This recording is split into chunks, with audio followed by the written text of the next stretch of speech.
Welcome to Luca is a Billionaire, where the only thing I invest in is your answers. In this video, I will explain how to make non-dairy kefir at home. First, gather your ingredients: 1/4 cup of non-dairy kefir grains and about 4 cups of your preferred non-dairy milk, like coconut or almond. Make sure your grains are active and specifically suited for non-dairy fermentation.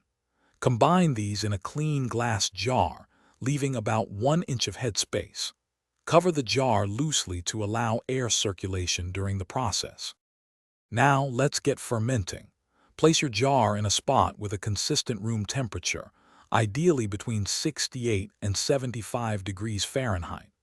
The fermentation process usually takes 12 to 24 hours. You'll know it's ready when the milk thickens slightly and has a tangy aroma. Gently stir the mixture once or twice during this period to help the grains interact with all the milk. Once fermented, strain your kefir through a fine mesh sieve to separate the grains. These grains are reusable for many more batches. Now, for some flavor. You can add fruits, spices, or a touch of maple syrup for a second fermentation. Place your flavored kefir in a sealed bottle and let it sit at room temperature for another 6 to 12 hours. This step enhances flavor and fizziness. After the second fermentation, move your delicious non-dairy kefir to the refrigerator. It will stay fresh and tasty for up to 1 week.